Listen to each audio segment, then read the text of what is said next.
하나님께서 오늘 우리에게 주시는 말씀은 신약성경 마태복음 9장 27절에서 31절 말씀입니다. 제가 가진 성경으로는 신약성경 14페이지에 있습니다. 마태복음 9장 27절에서 31절까지 말씀입니다. 신약성경 14페이지입니다. 다 찾으신 줄 믿고 함께 읽으실 때요, 제가 먼저 27절 말씀 받들어 읽겠습니다. 예수께서 거기서 떠나가실새 두 소경이 따라오며 소리질러 가로되 다윗의 자손이여 우리를 불쌍히 여기소서 하더니 예수께서 집에 들어가심에 소경들이 나아오거늘 예수께서 이르시되 내가 능히 이 일 할 줄을 믿느냐 대답하되 주여 그러하오이다 하니 이에 예수께서 저희 눈을 만지시며 가라사대 너희 믿음대로 되라 하신대 그 눈들이 밝아진지라. 예수께서 엄히 경계하시되 삼가 아무에게도 알게 하지 말라 하셨으나 31절 같이 읽겠습니다. 저희가 나가서 예수의 소문을 그 온 땅에 전파하니라. 아멘. 역사하시는 하나님 아버지, 주께서 지으신 말씀은 살아있고 운동력 있어서 우리의 혼과 영과 관절과 골수를 찔러 쪼개기까지 하며 마음의 깊은 것까지도 벌거벗은 것처럼 능히 밝히시나니 이 시간 말씀을 통하여 우리가 주님 앞에 우리의 영혼을 수술대에 놓음과 같이 우리의 죄악의 더러운 것들을 주님 말씀을 통하여 제거하시고 우리의 영혼을 다시 한번 소생시키시는 귀한 이 시간 되게 하여 주시옵소서. 사람의 음성으로 전파되는 말씀이지만 이 뒤에 역사하시는 성령의 음성이 이 시간 함께 하여 주셔서 우리 코너스턴 교회 성도들에게 필요한 영의 양식이 하나님 이 시간 내려지는 귀한 시간 되게 하여 주시옵소서. 감사드리며 주 예수 그리스도의 이름으로 기도합니다. 아멘.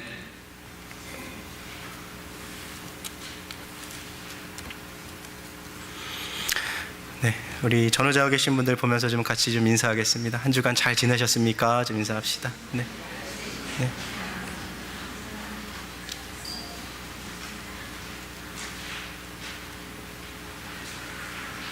리더스 다이제스트가 20세기를 마감하면서 20세기 최고의 수필을 이렇게 좀 선정해 보고자 했습니다. 어떤 수필이 뽑혔을까요? 지난 100여 년 동안 가장 최고의 수필. 그 수필은 다름 아닌 사흘만 볼 수 있다면 이라는 제목의 수필이었습니다. 3 days to see 라는 제목의 수필인데요. 왜 이 수필이 특별한가 하냐면 이 수필을 지은 작가가 바로 두 눈이 보이지 않고 두 귀가 들리지 않는 바로 헬렌 켈러가 지은 그 수필이기 때문이죠. 어렸을 때 불행한 이 사고로 인해서 평생 시각과 청각을 잃어버렸던 이 헬렌 켈러가 3 days to see, 단 사흘만 볼 수 있다면이라는 이 수필을 썼을 때 많은 사람들이 그녀의 이 글을 읽고 참 큰 감동을 받았던 것이죠. 그녀의 이 수필을 보면 그녀는 3일을 볼 수 있다면 다음과 같은 것들을 하고 싶다라고 이야기했어요. 첫 번째 날은 사랑하는 이들을 꼭 한번 보고 싶다라고 이야기했어요. 두 번째는 어두운 밤에서 날이 트어서 낮으로 바뀌는 그 광경을 한번 꼭 보고 싶다고 얘기했습니다. 그리고 세 번째는 거리에 나아가서 사람들이 움직이고 있는, 살아가는 그 모습을 꼭 보고 싶다고 얘기했어요. 어떻게 보면 우리에게는 너무나도 일상적이고 평범하고 그렇게 대수로워 보이지 않는 그런 것들이 이 눈이 멀어버린 이 헬렌 켈러에게는요, 평생 소원에 가까웠던 것들이죠. 3 days to see, 단 3일만 볼 수 있다면 그것이 그 평생 소원의 성취라는 거예요. 근데 오늘 우리가 함께 읽은 이 본문 말씀에는요, 3일도 아니고 3개월도 아니고 3년도 아니고 평생토록 그 눈을 고침받아서 어두움에서 살아가다가 빛의 이 생명을 얻은 사람들의 이야기가 등장하고 있습니다. 이 시대에는 많은 맹인들이 있었어요. 그러나 왜 하필 이 두 사람만이 하나님으로부터 이 귀한 복을 받고 오늘 우리가 함께 읽은 것처럼 이 놀라운 이 기적의 이야기의 주인공들이 되었을까요? 오늘 우리는 이 본문 말씀을 통하여서 과연 이 사람들이 갖고 있었던 특징은 무엇인지, 하나님으로부터 구원과 치유와 회복을 받는 사람들에게 나타나는 두 가지 공통점은 무엇인지 오늘 본문 말씀을 통하여 살펴보기를 원합니다. 먼저 오늘 본문을 기점으로 이야기할 때 지금 이스라엘에서 가장 뜨거운, 말 그대로 이 핫 이슈, 뜨거운 감자는 바로 나사렛 출신의 30대 청년 예수입니다. 그는 가는 곳곳마다 기적을 일으키고 있고 말로 설명할 수 없는 사건들이 그가 가는 곳곳마다 벌어지고 있습니다. 귀신들이 그의 이름을 말하며 도망가고 있고, 도저히 고침받을 수 없을 불치병들이 이 예수로 말미암아 고침받게 되는 거죠.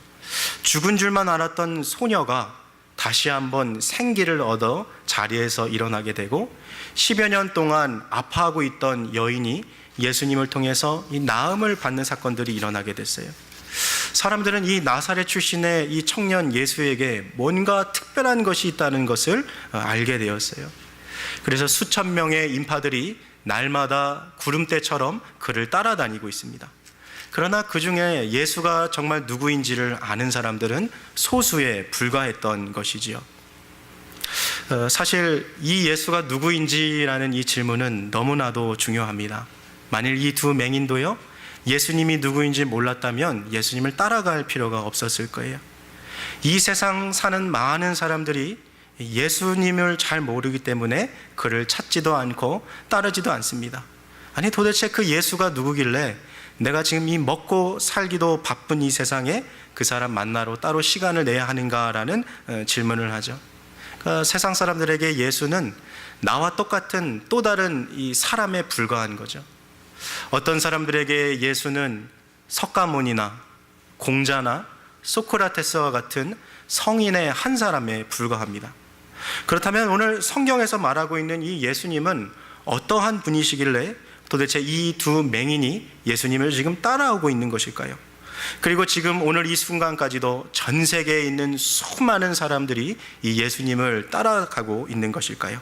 오늘 본문 27절 말씀을 우리 한 번 더 같이 읽도록 하겠습니다. 27절입니다. 시작. 예수께서 거기서 떠나 가실새 두 소경이 따라오며 소리질러 가로되 다윗의 자손이여 우리를 불쌍히 여기소서 하더니. 자, 여기서 이 다윗의 자손이라는 이 표현에 한번 주목해 보시기를 바랍니다. 이 다윗의 자손이라는 표현은 하나님께서 보내기로 약속하신 이 메시아를 가리킬 때 사용하는 말이죠. 하나님은 이미 수천 년 전에 다윗을 통해서 그의 자손 중에 메시아가 태어날 것을 예언해 주셨어요. 그러므로 오늘 두 맹인이 예수님을 가리켜서 다윗의 자손이라고 부른 것은 예수님이 바로 하나님께서 보내시기로 약속하신 바로 그 메시아이심을 이들이 고백하고 있는 것입니다. 이 하나님으로부터 오는 놀라운 이 구원의 은혜, 치유와 회복의 은혜를 경험하기 위해서 첫째로 우리는 예수님이 누구이신지를 바로 아는 그 지식을 가지고 있어야 해요. 두 맹인은 예수님이 바로 자기들을 이 영원한 어두움으로부터 건져주실 분이심을 믿고 있는 것입니다. 그가 메시아가 아니어고서는 그가 하는 일들이 이 말로 설명이 안 되는 거죠. 물을 변하여서 포도주가 되게 하시고, 폭풍우 치는 이 파도를, 그 바다를 잠잠케 하시고, 보리떡 5개와 물고기 2마리로 성인 남자 5,000명을 먹이신 이와 같은 사건은 예수가 메시아가 아니고서는 결코 설명될 수 없는 것입니다. 그래서 이 두 사람은요, 지금 눈앞이 하나도 보이지 않아도 예수님을 따라가고 있습니다. 27절 말씀 한번 보시겠어요? 예수께서 거기서 떠나가실 때 두 소경이 뭐 했어요? 따라오며 라고 되어 있습니다. 우리가 오늘 이 본문을 좀 입체적으로 한번 읽어보기를 원해요. 여러분, 소경이요, 눈이 보이지 않는데 누군가를 따라간다는 것은 참 힘든 일입니다. 가다가 돌부리에 걸려 넘어지겠죠? 오늘날처럼 뭐 도로가 이렇게 깔끔하게 잘 깔려 있는 것이 아니라서요, 갈 때 뭐 자갈이나 바위에 또 경사가 높고 낮음에 따라 휘청이면서 걸었을 겁니다. 흔히 이 구절을 읽는 사람들은 누군가 옆에서 그를 붙잡고 도와주지 않았을까 생각하지만, 이스라엘 백성들은요, 몸이 성치 않은 사람들은 부정한 자들로 여겼기 때문에 그들 만지는 것도 별로 좋아하지 않았어요. 따라서 아마 이 두 사람은요, 매일매일 남들에게 구걸하며 살아가는 참 불쌍한 삶을 살았을 것입니다. 몸에서 냄새도 나고 아마 깨끗하지 못했을 거예요. 누군가가 이들을 부추기고 도와주지도 않았지만 스스로 그 힘든 길들을 걸어가는 거죠. 왜 그러죠? 예수가 누구인지를 알았기 때문에 그 예수를 지금 따라가고 있는 거예요. 여러분, 우리들도요, 예수님이 누구이신지를 알기만 하면 누가 시키지 않아도 주님을 따라가게 되어 있습니다. 오늘 여기 이 자리에 앉아 계신 우리 성도 여러분들은 예수를 따라가고 있는 사람들입니다. 그렇다면 우리는 예수를 어떤 분이라고 고백하고 있습니까? 예수는 과연 나에게 어떠한 존재입니까? 이 질문은 너무나도 중요한 질문이죠. 어느 날 예수님께서 그의 제자들이 다 모인 자리에서 이렇게 물어보셨어요. 사람들이 나를 누구라 하더냐? 그러자 제자들이 대답하죠. 네, 사람들이 예수님을요, 위대한 선지자, 아주 탁월한 성경교사, 그리고 하나님이 보내신 선지자로 생각합니다. 사람들의 대답이 어느 정도는 일리가 있어요. 예수님은 정말 탁월한 성경교사셨고요, 또 정말 위대한 선지자와 같은 능력을 행하셨어요. 그러나 그것은 예수님의 실체를 다 담지 못하는, 어쩌면 오답에 가까운 답이었습니다. 그래서 예수님은 제자들을 향하여서요, 다시 한번 물어보셨어요. 그래, 사람들은 나를 그렇게 생각하는데 그럼 너희는 나를 누구라고 생각하느냐? 예수님의 이 질문에 그와 가장 가까이에서 먹고 자고 지냈던 베드로가 이렇게 얘기하죠. 선생님, 내가 그동안 주님과 함께 그 누구보다 가까이에서 지내며 주님의 가르침을 듣고 주님이 하시는 기적들을 보니 주님은 그냥 평범한 사람이 아니라 주는 그리스도시요 살아계신 하나님의 아들이십니다 라고 베드로가 고백했어요. 이 고백을 듣고 아마 옆에 있는 사람들은 눈이 휘둥그레졌을 것입니다. 아니, 어쩌면 어떤 사람들은 정말 턱을 벌리고 이 고백을 들었는지도 몰라요. 왜냐하면 베드로가 주는 그리스도시요 살아계신 하나님의 아들이십니다라고 고백했을 때 여기에는 이 엄청난 의미가 담겨있기 때문입니다. 그리스도라는 이 말의 뜻은 무엇입니까? 영어로 anointed one, 기름 부음 받은 자라는 뜻이에요. 그렇다면 언제 성경에서 사람에게 기름을 붓습니까? 하나님께서 그를 나라를 다스리는 왕으로 임명하실 때, 혹은 이스라엘의 제사를 담당하는 대제사장으로 세우실 때, 하나님의 말씀을 대언하는 선지자로 세우실 때 그에게 기름을 부어요. 히브리어 동사 중에 기름을 붓는다라는 동사가 마샤라는 동사입니다. 기름 붓는다가 마샤예요. 여기서 히브리어 단어 메시아가 나온 거죠. 히브리어 메시아가 그리스어로 번역되면 그리스도라는 말이 됩니다. 똑같은 말이에요. 예수가 그리스도다라는 말은 무슨 뜻입니까? 예수가 바로 하나님께 기름 부음 받은 자이다. 예수님께서 바로 온 인류의 죄로 말미암은 저주와 질병과 고통과 죽음의 이 저주로부터 우리를 건지실 구원자가 되심을 의미하고 있는 거죠. 에덴 동산에서 아담의 죄로부터 시작된 이 세상의 모든 죽음의 고통으로부터 우리를 구원해 주실 메시아, 그것이 바로 예수가 그리스도다라는 의미입니다. 베드로는 엄청난 고백을 했던 것이죠. 또 그가 뭐라 그랬습니까? 주는 그리스도시요 살아계신 하나님의 아들이시니이다. 이 유대인들은요, 사람들을 부를 때 아무개의 아들 누구누구라고 그를 불렀어요. 아무개의 아들 누구누구. 성경에 그런 표현이 자주 등장하죠. 그것은 유대인들의 사상 가운데요, 아버지와 아들은 하나라는 그들의 개념이 있기 때문이에요. 그래서 베드로가 예수님을 주는 그리스도시요 살아계신 하나님의 아들이라고 했을 때 그는 사실 예수님이 곧 하나님이심을 고백하고 있는 것입니다. 베드로가 그와 함께 밥을 먹고 잠을 자고 다리에 흙먼지가 묻는 그 길을 걸어가는 30대 이 시골의 달동네 나사렛 출신 이 예수를 보며 주님은 하나님이십니다라고 고백했다는 것은 실로 엄청난 선언이었습니다. 이 고백을 한 베드로에게 예수님 이렇게 말씀하셨어요. 요나의 아들 시몬아, 내가 복되다. 내게 이것을 알게 해준 것은 사람이 아니라 하늘에 계신 내 아버지께서 알려주신 것이다. 하나님이 우리에게 이 지식을 허락하지 않으시면 그 누구도 깨닫지 못하는 거예요. 예수님이 그리스도 되시다는 이 사실을 아는 것은 바로 하나님께서 우리에게 주시는 놀라운 선물인 것입니다. 믿음은 들음으로부터 시작합니다. 믿음의 여정을 시작하기 위해서는 예수가 누구인지, 예수가 어떤 분이신지를 아는 것으로부터 시작되는 것이죠. 로마서 10장 17절에 믿음은 들음에서 나고 들음은 그리스도의 말씀으로 말미암는다라고 말했어요. 즉 오늘 이 자리에 계신 분들 중에 정말 예수를 잘 믿고 싶다 하는 분들이 계시면 하나님의 말씀을 더 많이 들으시길 바라요. 하나님의 말씀을 통해서 우리는 예수가 그리스도이심을 깨닫게 되어 있는 것입니다. 가끔 이렇게 교회를 보다 보면 이 신앙생활을 할 때 교회 나오는 게 그냥 교회를 나오는 이 행위를 통해서 복받기를 원하는 마음으로 교회 나오는 분들이 있어요. 좀 비유적으로 말하면 절을 나가서 연부를 하는데 그냥 그 행위를 통해서 무언가 영적인 존재가 나에게 이 복 주기를 바라는 마음으로 이 신앙생활하는 것과 유사합니다. 그러나 우리가 한 가지 분명히 할 것이 있어요. 아무리 교회를 열심히 출석해도요, 예수님이 누구인지를 모르는 채로 교회만 왔다 갔다 하는 것은 아무런 소용이 없습니다. 예수를 향한 믿음 없는 찬양과 예배와 기도는 그 의미가 없다는 것이에요. 예수님이 참으로 어떤 분이신지를 깨닫는 것에서부터 진정한 믿음 생활이 시작되는 것이죠. 그래서 예수님은 요한복음 17장 3절에 이렇게 말씀하셨어요. 영생은 곧 유일하신 참 하나님과 그의 보내신 자 예수 그리스도를 아는 것이니이다. 다시요. 영생이 뭐예요? 유일하신 참 하나님과 그의 보내신 자 예수 그리스도를 아는 것이다. 하나님의 놀라운 은혜와 그 귀한 구원의 복을 받기 위해서는 먼저 예수가 누구인지를 알아야 하는 것입니다. 우리의 인생의 많은 문제들이요, 예수가 그리스도이심을 깨닫게 될 때 해결되는 것들이 많이 있어요.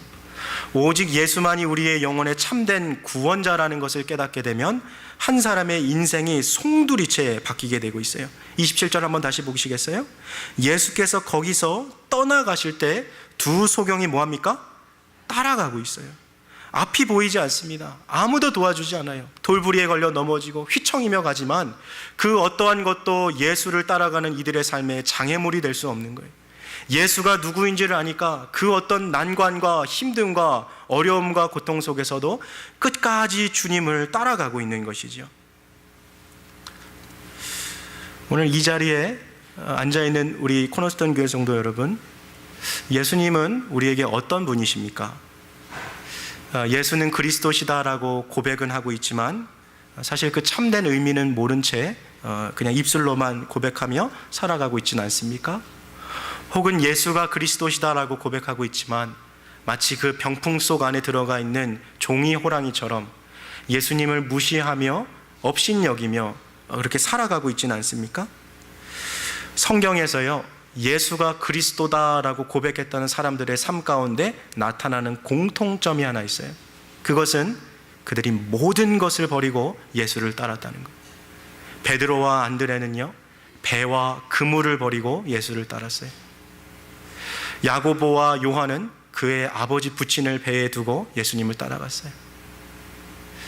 마태는 자기 손에 잡히는 금화를 다 내려놓고 예수님을 따라갔습니다.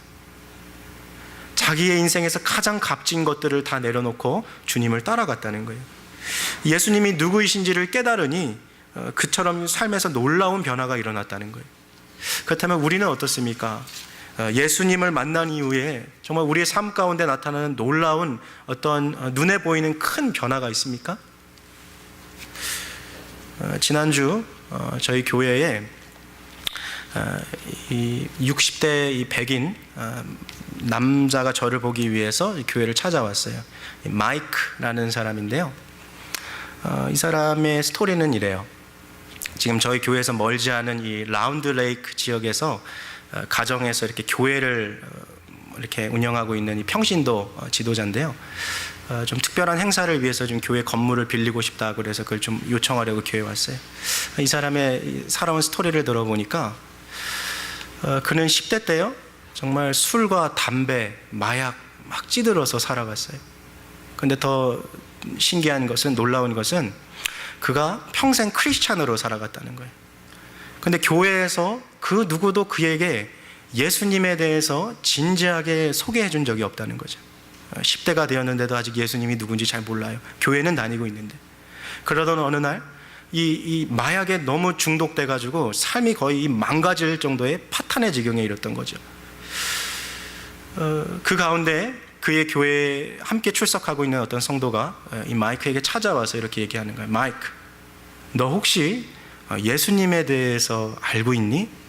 그러면서 그에게 아주 담담하게 이 복음을 증거하기 시작하는 거예요. 마이크, 예수님은 너를 사랑하시고 예수님은 너를 위해 십자가에 달려 돌아가셨어.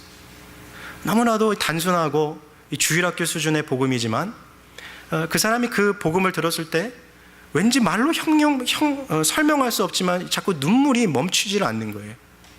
복음이 그 안에 들어온 거죠.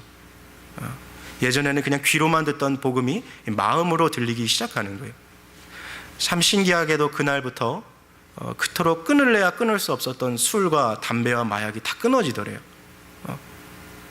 그리고 그날부터 자기에게 누군가가 이렇게 전해줬던 예수 그리스도를 다른 사람들에게 전해주기 시작했어요. 이분이요 평생 동안 에봇에서 이렇게 근무하셨는데요, 4년 전에 은퇴하셨다 그러더라고요. 근데 에봇을 다니는 기간 동안 무슨 일을 했냐면 자기 집을 오픈했어요. 그리고 오픈하고 사람들을 초대하는 거예요. 식사로 초대해서 그 사람들에게 자기가 들었던 그 예수님을 소개하는 거예요. 혹시 예수님에 대해서 아세요? 예수님은 당신을 사랑하시고 당신을 위해서 십자가에 달려 돌아가셨습니다. 근데 더 놀라운 게 그의 삶을 보고 그 집에 온 사람들이 예수님을 믿기 시작하는 거예요. 그래서 10여 년 동안 이 일들을 계속하다 보니까 주일이 되면 자기 집 카우치에 막 수십 명의 사람들이 앉아서 예배를 드린다는 거예요. 그래서 좀 특별한 좀 행사를 좀 하려고 하는데 자기 집이 이게 공간이 모자르니까 우리 교회를 좀 하루만 좀 빌려줄 수 없냐라고 물어보더라고요. 그 사람 이야기를 듣고 있는데 참 그 안에 계신 그리스도가 느껴지더라고요. 참 이 사람 예수 만났구나라는 것이 막 느껴지더라고요. 여러분, 예수님이 누구인지 아는 사람은 평생 그 삶에 놀라운 변화가 나타날 수밖에 없는 거예요. 증거로 보이는 그런 변화들이 있는 것이죠. 오늘 본문에 나오는 두 맹인도요, 예수님이 누구인지를 아니까 그분을 따라갈 수밖에 없었던 것입니다. 오늘 27절 말씀을 한 번만 더 봅시다. 처음에 이들이 예수님을 따라갔던 이유가 여기 있어요. 27절 보니까요, 예수께서 거기서 떠나가실세라는 표현 보이시죠? 이 거기가 어디입니까? 오늘 우리가 함께 읽진 않았습니다만 마태복음 9장 이 전 문맥을 보면 두 가지 사건이 나와요. 회당장 야이로의 딸이 죽었다가 살아난 사건이 있고요, 12년 동안 혈루병에 걸렸던 여인이 고침받는 사건이 나옵니다. 싸늘한 죽음으로 변해 있던 여자 어린아이가 다시 살아났어요. 도저히 고침받을 수 없는 불치병이 치유받았어요. 이 소리 소문이 막 주변으로 확산되기 시작하는 거죠. 여러분, 우리가 예수 그리스도를 만나게 되면 우리의 삶에 나타나는 변화를 통하여 다른 사람들도 예수 믿고자 하는 그러한 일들이 벌어지게 돼요. 이 두 맹인이 그랬어요. 혈루병 걸린 여인의 소식을 듣고 야이로의 딸이 살아난 이야기를 들으니까 예수님이 너무나도 한번 만나보고 싶은 거예요. 이 앞이 보이지 않는다는 게 여러분 얼마나 힘든 일이겠습니까? 화장실을 혼자 제대로 갔겠어요? 혼자 밥상을 차려서 먹었겠어요? 옷은 제대로 입었겠습니까? 남에게 평생 구걸하며 살아가야 했어요. 여러분, 오늘날에도 몸에 장애를 안고 살아가는 분들이 많이 있으세요. 선천적으로 태어날 때부터 장애를 앓으신 분도 있고 불의의 사고로 후천적으로 얻으신 분도 있어요. 근데 나라마다요, 이 의료기술이 발달하고 국가마다 이 복지 향상을 위해 노력하고 있다고 하지만 이 가족 중에 이 장애를 갖고 있는 분들이 볼 때 너무나도 큰 그 아픔이 있지 않습니까? 여전히 사람들이 차별하고 어디를 가더라도 이렇게 불편함을 살 수밖에 없는 것들이 그 장애인들의 삶이라는 거예요. 여러분, 21세기를 살아가는 우리 세대도 그런데 지금 이 1세기를 살아가는 이 두 맹인은요, 얼마나 큰 차별 대우를 받았겠습니까? 그들에게 인권이 있었겠어요? 사회보장 제도가 있었겠습니까? 먹고 사는 건 너무 힘든 거예요. 그러니까 그런 이 두 사람에게요, 지금 예수님을 따라가는 그 모습을 한번 상상해 보시겠어요? 예수님은 이들의 전부였어요. 소망이었어요. 이분이 없으면 지금 다 끝나는 거예요. 그래서 오늘 두 사람이요, 27절 말씀을 보면 두 소경이 따라오며 그 다음 단어가 뭡니까? 소리 질러 가로되. 여러분, 이 소리 어떻게 질렀을까요? 점잖게, 아주 온유하게, 온화하게 예수님 불렀겠어요? 아니에요. 물에 빠진 사람이 정말 지푸라기라도 잡는 심정으로 주님을 불렀을 거예요. 다 위세자손이에요. 목청이 정말 찢어질 정도로 주님이 전부이기. 오늘 이 성경 본문을 연구했던 이 성경 신학자들이요, 이 본문을 보면서 이렇게 얘기했어요. 아마 당대에 이 두 사람 말고도 눈이 보이지 않는 그런 맹인들이 이 시대에 많이 있었을 것이다. 실제로 그랬을 거예요. 오늘날에 눈이 좋지 않은 분들, 저와 같이 이렇게 안경을 쓸 수도 있고요. 기술이 좋아서 라섹 수술도 할 수 있어요. 백내장이 찾아온 분들, 예전에는 너무나도 큰 일이었지만 요즘에는 간단한 수술로도 다 치유할 수 있지 않습니까? 그러나 이전에는 그러한 기술들이 없어서 시력이 떨어지면 맹인처럼 살아갈 수밖에 없어요. 저처럼 이 안경 없이 하루 살 수 없는 사람들은 그 당시 거의 맹인같이 살아갈 수밖에 없는 거예요. 앞에 사람이 잘 보이지 않으니까. 그 수많은 맹인들이 있었어요.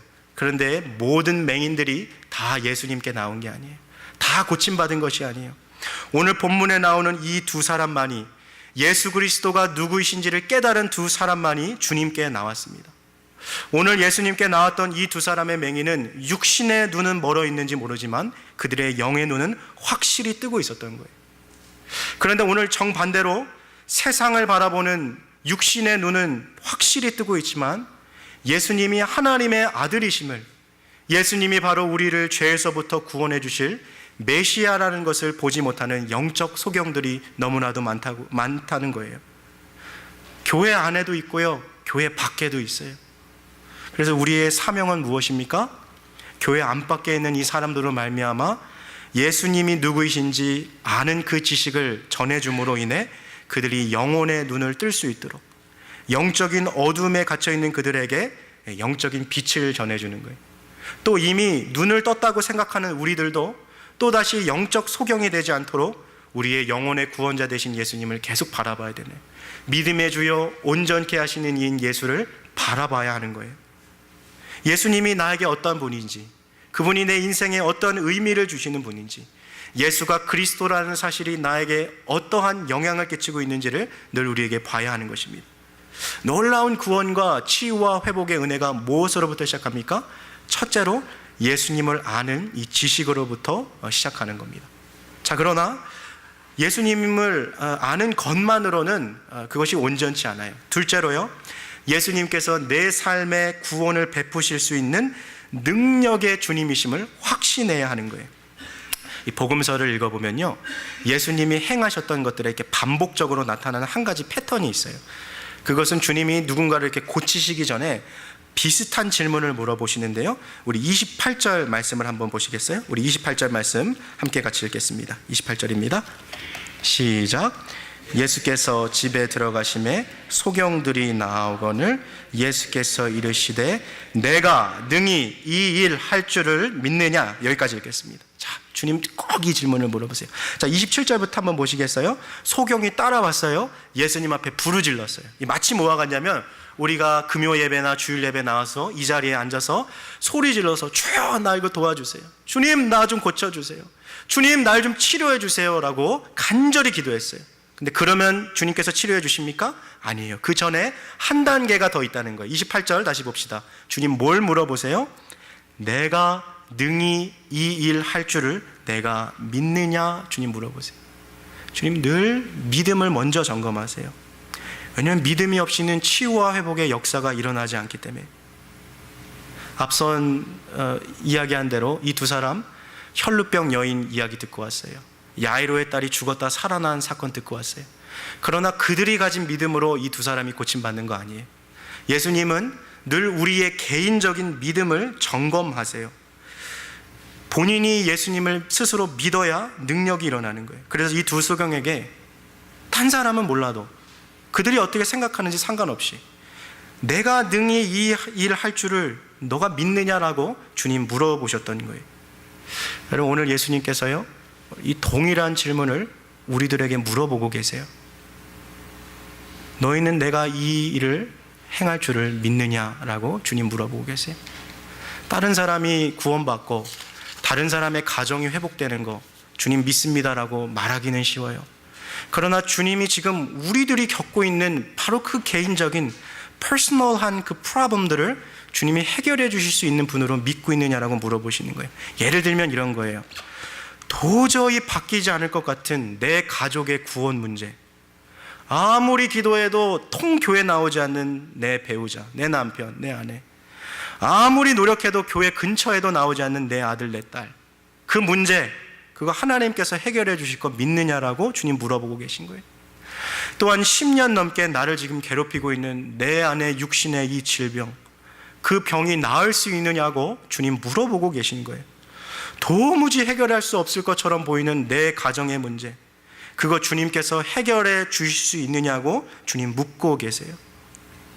오늘 예수님께서 이 자리에 오셔서 똑같은 질문을 물어보세요. 야, 아무개 집사야, 너는 내가 능히 이 일 할 줄을 내가 믿느냐?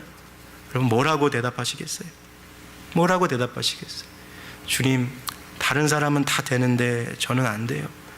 주님, 다른 사람은 다 고치셔도 저희 가정은 안 돼요. 여러분, 주님은요, 치유와 회복으로 역사하시기 전에 반드시 우리의 믿음을 점검하세요. 믿음이 없으면 역사도 없어요. 그러나 믿음을 가진 자의 기도는 하나님께서 역사해 주세요. E.M. 바운즈라는 유명한 이 목사님이요, 기도의 심장이라는 책을 줬는데요, 그 책에 한 가지 대목을 좀 읽어드리고 싶어요. 믿음은 불가능한 것을 이룬다. 왜냐하면 믿음은 하나님께서 우리를 대신해 일하시도록 하는 것이고 하나님은 전능하시기 때문이다. 믿음의 능력에는 한계와 제한이 없다. 우리의 마음에서 의심을 몰아내고 불신앙을 추방한다면 우리가 하나님께 구하는 것이 반드시 이루어질 것이다. 하나님께서는 자신이 말씀하신 모든 것을 믿는 자에게 그것을 허락하신다. 오늘 이 두 소경의 입장으로 좀 들어가 봅시다. 찾아가지 않은 의사가 있었을까요? 먹어보지 않은 약이 있었을까요? 두드려보지 않은 병원이 있었을까요? 할 수 있는 것 다 해봤을 거예요. 그러니까 오늘 예수님께서 이 질문을 물어보셨을 때, 내가 능히 이 일 할 줄을 내가 믿느냐라고 물어보셨을 때 이들 안에 의심이 있었을까요? 없었을까요? 있었을 거예요. 분명히 있었을 거예요. 사람인데 왜 의심이 없었겠어요? 그러나 여러분, 제가 한번 설명한 적이 있습니다만 우리의 마음 영혼 안에 보이지 않는 저울이 있음을 늘 기억하십시오. 믿음이라는 바구니를 둔 저울이 있고요, 의심이라는 바구니를 둔 저울이 있어요. 이 50대 50이면 늘 이렇게 평행을 이루게 되어 있어요. 예수님께서 뭐라고 말씀하셨어요? 겨자씨만한 믿음 하나만 있으면 산을 옮길 수 있는 그런 능력이 있다고 그러셨죠. 주님 우리에게 요구하시는 믿음은요, 큰 믿음이 아니라 어찌 보면 이 1g도 안 되는 그 겨자씨만한 믿음이에요. 그 믿음을 우리가 이 믿음의 바구니 위에 올려놓을 때 51대 49만 돼도요, 여러분 저울은 탁 기울어지게 되어 있는 거예요. 믿음으로 이렇게 돼버리는 거예요. 중요한 것은요, 그 1g의 믿음이에요. 1%의 믿음인 거예요. 이 한 걸음의 믿음이 믿느냐 믿지 못하느냐를 결정한다는 거예요. 혹시 지금 막 이 설교를 들으시면서도 이게 진짜냐 가짜냐, 믿음과 의심이 이렇게 팽팽하게 맞서고 계신 분들이 있죠. 막 갈팡질팡하고 있는 분들, 여태까지 해봐도 안 되는데 뭐 이제 되겠어라고 하신 분들, 여러분 오늘 이 1g의 믿음을 더하시기 바라요. 1%의 믿음을 가지세요. 한 걸음의 믿음을 더 도약하시기 바라요. 그 겨자씨 같은 작은 믿음이 우리의 삶에 여러분 기적을 일으킬 것입니다. 여러분, 이 예수님이 두 맹인의 눈을 고치는 이 치유의 기적을 베푸시기 전에 그들의 믿음을 확인하셨다는 것을 기억하시기 바라요. 우리 28절 말씀 다시 한번 같이 읽겠습니다. 시작. 예수께서 이르시되 내가 능히 이 일 할 줄을 믿느냐? 대답하되 주여 그러하오니이다 하니. 오늘 이 소경들의 대답이 우리의 고백 되시기를 주의 이름으로 축복합니다.